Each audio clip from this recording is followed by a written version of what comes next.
আমি পোস্টারটা দেখলাম, ঘুচিপাড়ার একটা দেয়ালে মারা রয়েছে, তাও সরকারি দেয়ালে। তৃণমূলের কুকীর্তি আর কি। কিন্তু দুঃখের বিষয়, চেয়ারটা অত বড় দেখিয়েছে, তৃণমূলে তো একটাই চেয়ার, একটা পোস্ট, বাকি সব তো ল্যাম্প পোস্ট। তত বড় চেয়ারটা উনি জেতার পরে পাবেন তো নাকি? দেখুন, জিতবে ওরা না, এটা ওরা একদম কনফার্ম। তাই কিছু একটা করে তো খিল্লি করতে হবে, খবরে থাকতে হবে। তো বলতে দেখুন, রাজনীতিতে কুতর্ক করায় তৃণমূল পিএইচডি করে, ওদের কাছ থেকে এর বেশি কিছু এক্সপেক্ট করাটা বোকামি। তো ওদেরকে করতে দিন। এটা করে যদি কেউ একটা মানে পৈশাচিক সুখ পায়, তাহলে এই গরমের বাজারে তার সুখ থেকে আমি তাকে বঞ্চিত করতে যাবো কেন? মানুষ সবটা জানে কি করতে হবে, 20 তারিখে বুঝিয়ে দেবে কি হবে। দেখুন, সব পার্টিতেই একটা শুভবুদ্ধি সম্পন্ন এবং অশুভবুদ্ধি লোকজন আছে। তো এইটা যারাই যেভাবে করুক, এই বিকৃতি মনোভাব থেকেই তারা করেছে। কারা লাগিয়েছে না লাগিয়েছে এটা যখন আপনাদের সকলের নজরে এসছে, আমরা নিশ্চয়ই খোঁজ খবর নেব। তবে এই ধরনের বিকৃতি মনোভাবপূর্ণ লোক, তাদের বোধহয় রাজনীতিতে না থাকাই ভালো। দেখুন, এটা তো মানে কে লাগিয়েছে ওইভাবে অভিযোগ তুলে তো লাভ নাই, যেহেতু বিজেপির বিরুদ্ধে বলা হচ্ছে। সেহেতু স্বাভাবিক অনুযায়ী তৃণমূলের নাম দেবে, তৃণমূলের বিরুদ্ধে বলা হলে বিজেপির নাম নেবে। কিন্তু এটার কোনো অথেন্টিকেশন নেই কারা লাগিয়েছে। অবশ্যই যেটা হয়েছে সেটা ভালো নয়, শুভবুদ্ধি মানুষের কাছে এটা খুব বাজে বার্তা পড়ছে। আহ, এটা যারাই বা করুক, তারা সামাজিক সুস্থতা, সামাজিক সভ্যতা তাদের মধ্যে কম আছে, এই জন্যই তারা এই ধরনের একটা কর্মকাণ্ড করছে।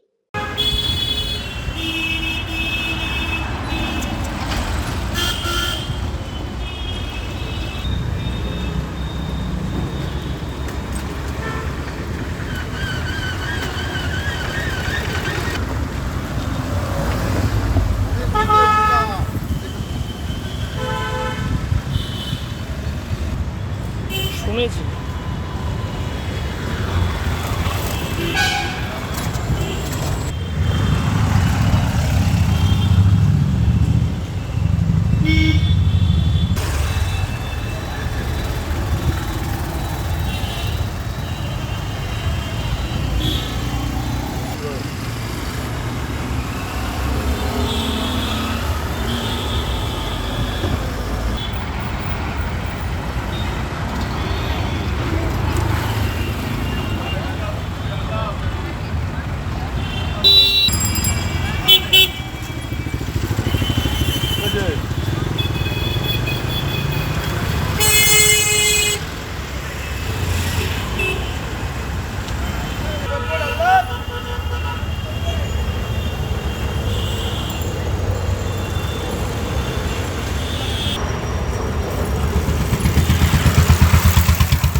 দেখো, ব্যারাকপুরের যে বিজেপি প্রার্থী অর্জুন সিং, তাকে নিশানা করে এবং তাকে কটাক্ষ করে বেশ কিছু পোস্টার পড়েছে ব্যারাকপুরের একাধিক জায়গায়।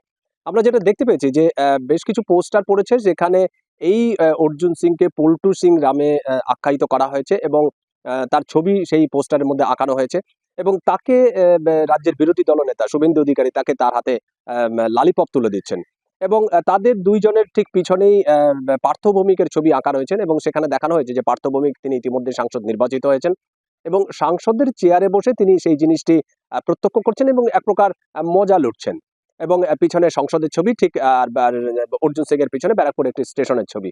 এইরকম ভাবে একটি কাল্পনিক ছবি তুলে ধরা হয়েছে এবং এই ছবি নিয়ে কিন্তু ইতিমধ্যে নিন্দা ঝড় উঠেছে। প্রত্যেকেই এর নিন্দা করেছে, ডান বাম রাজনৈতিক দলগুলি।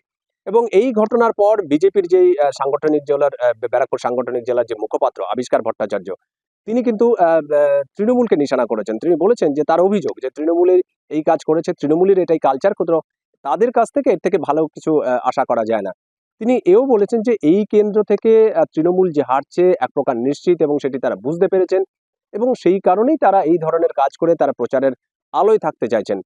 তার আরো একটি মন্তব্য যে এই যে তাপপ্রবাহ প্রায় 42-43 ডিগ্রি তাপপ্রবাহ তাপমাত্রা, এর মধ্যে এরকম ধরনের একটি পৈশাচিক কাজ করে পৈশাচিক আনন্দ পেতে চাইছে তৃণমূলের কর্মী সমর্থকরা, তৃণমূলের লোকজন। সুতরাং তারা করতেই পারেন, এই নিয়ে আমাদের নতুন করে কিছু বলার নেই।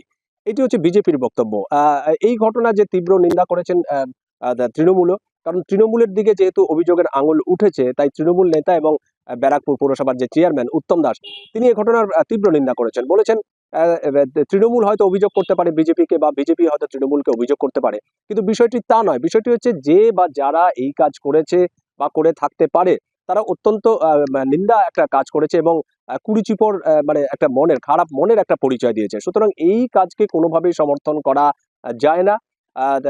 তার দল এটি দেখবে এবং স্থানীয় পুলিশকেও জানানো হবে, এবং বিষয়টি খতিয়ে দেখা হবে যে কে বা কারা এই কাজটি করেছে। তবে যেই কাজটা থাকুক না কেন, তা কিন্তু একটি খারাপ মনের পরিচয়, বিকৃত মনের একটা পরিচয় দিয়েছে, এবং এই ধরনের মানুষদের কিন্তু রাজনীতিতে থাকা উচিত নয় বলেও তিনি মন্তব্য করেছেন, এই উত্তম দাস। এক কথা বলা যেতেই পারে যে এরকম ধরনের একটি বিকৃত মনের পরিচয় দিয়ে যে ধরনের পোস্টার আঁকা হয়েছে অর্জুন সিংকে, যেভাবে ওখানে পল্টু সিং বলে আখ্যায়িত করা হয়েছে, এটি কিন্তু সত্যি মানে রাজনীতির যেই একটা বার্তা, সেই বার্তাটা কিন্তু মোটেই যায় না, সদর্থক বার্তা যায় না। এই নিয়ে ইতিমধ্যে নিন্দার ঝড় উঠেছে।